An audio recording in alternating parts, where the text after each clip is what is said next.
مدینہ میں مسلمانوں کو راتوں رات اطلاع ملی کہ مکہ کے کفار ایک بڑے لشکر کے ساتھ جنگ کے ارادے سے نکل چکے ہیں۔ نبی صلی اللہ علیہ وسلم نے فوراً تمام انصار اور مہاجرین کو بلایا اور ان سے دریافت کیا کہ اس صورتحال میں ہمیں کیا کرنا چاہیے۔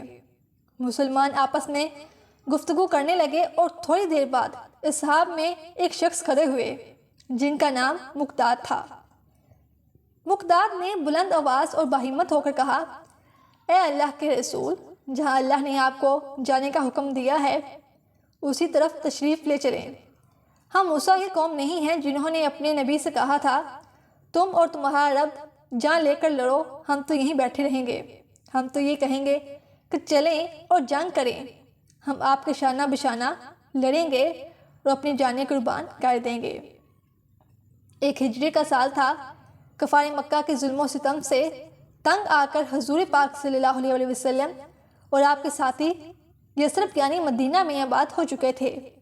مکہ کے برعکس مدینہ میں یہ لوگ بہت خوش تھے اور اپنی مشن میں خوب کامیاب ہو رہے تھے۔ مکہ کے کافیوں کو یہ بات ایک آنکھ نہ بائی تھی اور وہ حضور اور ان کے مشن کو ہمیشہ کے لیے ختم کرنے پر تلے بیٹھے تھے۔ انہوں نے ہجرت کے فوراً بعد مدینے پر چڑھائی کی تیاریاں شروع کر دیں۔ قریش مکہ مدینہ کے مکار یہودیوں اور منافقوں سے بھی ساتھ بات کرنے لگے۔ کفار مکہ کے چھوٹے چھوٹے قافلے مدینے کے اس پار کے علاقے میں گشت کرتے اور لوٹ مار کر کے بھاگ جایا کرتے۔ کئی بار شاہگاہوں سے مسلمانوں کی مویشی بھی ہاں کر لیا کرتے تھے۔ مکہ سے شام کی طرف ایک تجارتی راستہ جاتا تھا۔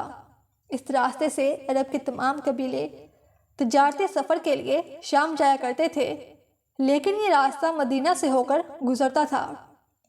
مکہ والے اس راستے سے گزرنے والے تمام کافروں سے ٹیکس وصول کرتے اور لاکھوں اشفیاں کماتے، لیکن اب اس راستے پر بنو اوس کے سردار سعد بن معاذ کا قبضہ تھا، جو اب مسلمان ہو چکے تھے، لہٰذا اہل مکہ اور مدینہ والوں کے درمیان کشیدگی بڑھتی چلی گئی، یہاں تک کہ ایک مکھی سردار قرظ بن جابر فہری نے مدینہ کے باہر مسلمانوں کے ایک چراغ پر حملہ کر کے رسول اللہ صلی اللہ علیہ وسلم کے مویشی لوگ ہیں، یہ ڈاکہ مسلمانوں کے لیے کھلا چیلنج ہے۔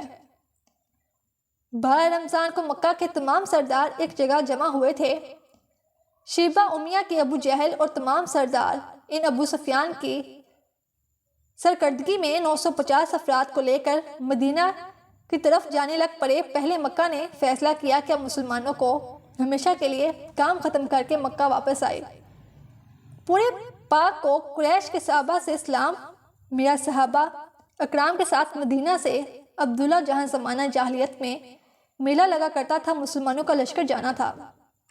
یہ قریش کے قریب آنے کی بگر کے کنویں کے قریب پرویا ڈالا اور ایک خطبہ ارشاد فرمایا، میرے کو پتہ ہی نہیں۔ دوسری طرف روایت ہے جس میں آپ نے انہیں مسلمانوں سے کردار کیا اور اس بات کا اظہار کیا کہ وہ پیچھے ہٹ جائیں۔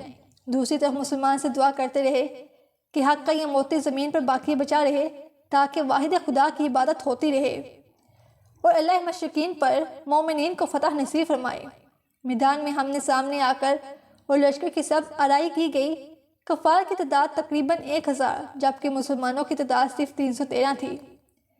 مسلمانوں کی پرچم کا رنگ سیاہ تھا اور اکابرین صحابہ اور امام علی علیہ السلام کے ہاتھوں میں تھا۔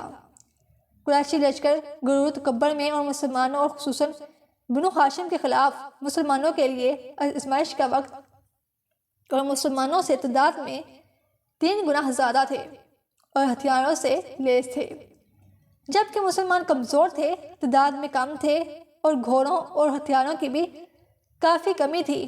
لڑنے کے لیے صرف ایک چیز یعنی ایمان تھا۔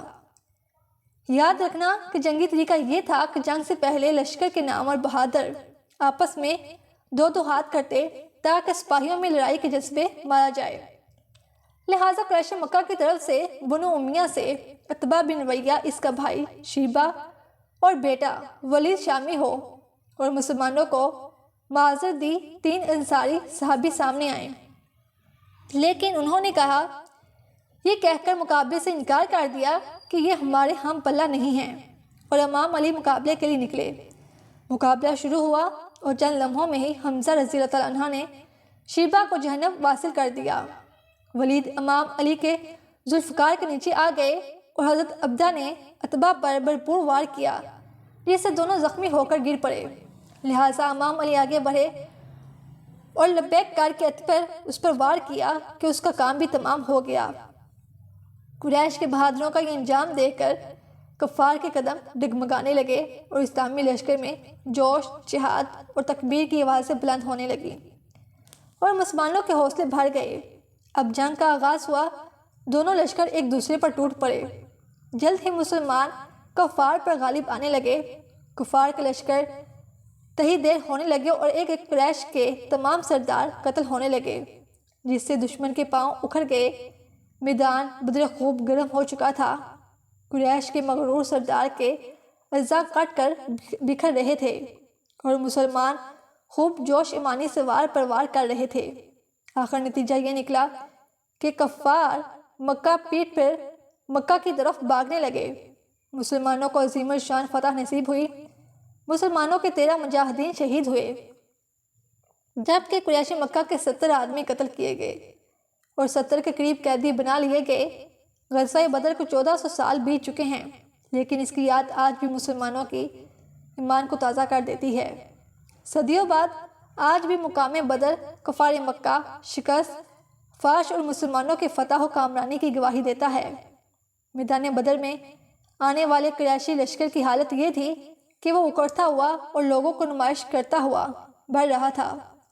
ان کا ارادہ تھا کہ بدر میں لگنے والے میلے میں لوگ ہماری قوت دیکھیں گے تو پورے عرب میں ہمارا رعب طاری ہو جائے گا، لیکن جنگ میں غرور کا سر نیچے کر دیا گیا۔